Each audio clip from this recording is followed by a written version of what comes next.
du'a hin sodaadhu dullumaan sodaadhaa jee jalleenci. Yoo dulloome kaatitichi nuti taphatamu akkam. Ilkeen hundirraa dhumtii maal. As naqabii achi naqabiin du'arraa naman oolchituu jaa. Daranuu bututtee jeetii numaa shakarmootti namarraa gabaabsiti malee.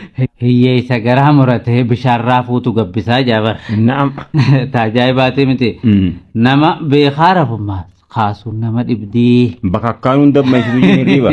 Mahammad Sufiyaan Muhammadiitu aanaa gursum funyaan biirarraa akkana jeen funyaan ujubaarraa akkana jeenu barreesse guddaa galatoomi jennaani namoonni inni filuufis haadha mana isaa sana akkaan jaalattu Saafoo Abdulleetiif Abdullayyii Sheekaatii fi akkasumatti illee amma Shaharuddiin Sufiyaaniif jeetiira.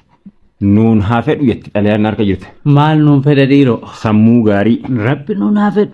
Fayyaa gaarii. Rabbi nuun haa fedhu. Umrii gaarii. Rabbi nuun haa fedhu. Waa sadimmaas osoo jara sadiif dabalee jetti. Sadeen kunoo dhiiroo maal faadha? Hayyuudhaaf beekumsa.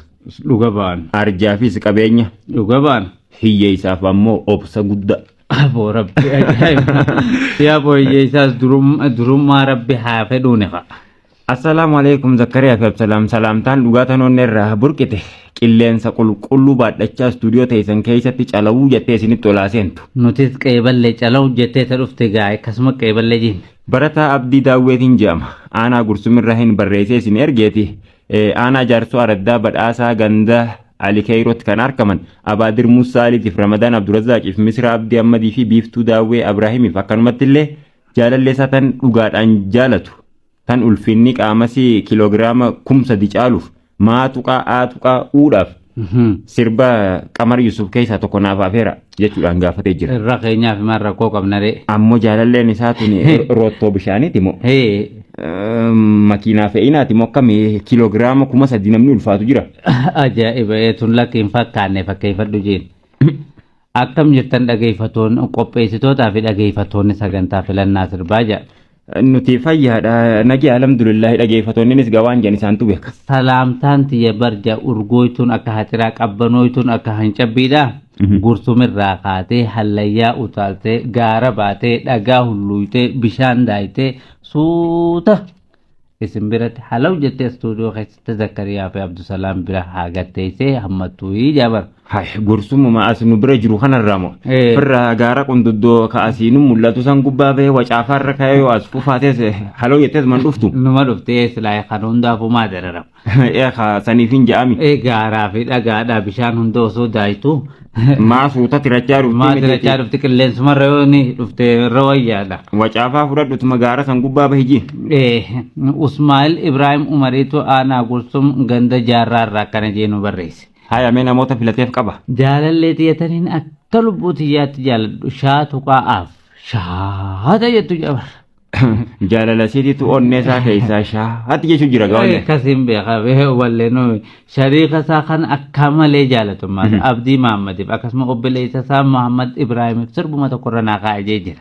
Maaster Geetinnat Makuriyaa asuma Harar Bottee keessaa Raasaa Jannataatti kan argaman barsiisota Dajanee Damsee Ittaaquu Xibabuu Afandii Ammarreessaa akkanumattis liqamambar araddichaa kan ta'e obbo Junaydii fi Aliyyi Kileetiif sirba tokkorra naa kaa'ee jechuudhaan gaafatanii jiran. Maal isaa ajandaarraa immoo maali yaadannoorraa sii muranii xalayaa si kennatanii. Bar osuma karaa deemaa jiraniitti nugarraanuma waraqaa galchaa si kennanii. Dafanituma. Barattuu Malikaa Abdulatiif Sheekaatiin jaama jaalalliniin ani qophii teessan tanaaf qabu.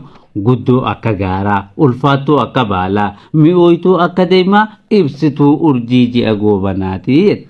Guddoo akka gaaraa hoggaa jette jala seenteetuma macalaafamtee nurraa midhamin ijiin. Ulfaattuu akka baalaa jette maas. Lakkee akkas taatullee waliin sobnuti haquma walii himnaadhee bira kuti. Jetteere namoonni isin filtuufis matumasii. Malika Abdulatiif akkasumatti illee ammaas obboleeyyansi Kadira Abdulatiif akkasumatti illee ammaas Idrisii fi hiriyootatti hundaafuu jetteeti jirti. Saifaddiin Abdoo Yuunivarsiitii Haramaayarra godina Baalee Aanaa Beeltuutti kan argamu Ajmaal Nuurootiif akkanumattis Najwaar Abdulwahaabii fi ganda Gooroo Raayyaatti kan argamu Awwal Husseeniif hiriyoota isaa Yuunivarsiitii Samaraatti kan argaman Riyaad Kaliifii fi Kaliif Aliyyiitiif akkanumatti illee barattuu Daatuqaa 43f sirba tokko karra keenyuuf gaafatee jira. Xalayaan ammas barattuu Rahuu Ahmad Idrisis gaatee soosi bika taateen ibsituuti maymaa isaan qabaa'etti. Mee muraasa isaa irraa dubbisi. Jettee tokkumaa fi kanaan irraa dubbisaa fi himumaatu hattuun boolla hattu hin wallaaltuu jette. Hujiisiiti moo akkam karooratti baafattee waan deemtuuf hin wallaaltu jeen. Jaartii rakkinni rifeensa irraa fixe misirroo seehanii. Isla misirroon takka aruustitti rifeensa ni haddatti. Maalitti hin beekan.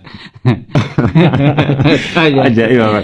Namoonni isin filtuufis gammachuumasii Rahuu Ahmad Idrisiif akkasumas illee ammas hiriyoota siitii fi Malika Abdulatiif sirba tokkorra naa kaayyattee jettu gursumirraa yaaboo isaan lachuu kan filatanii. Gee dhaabboo tana achoo dabartee garaanis nan danda'u ammaa garaan dhukkubsteeti. Jetteeree.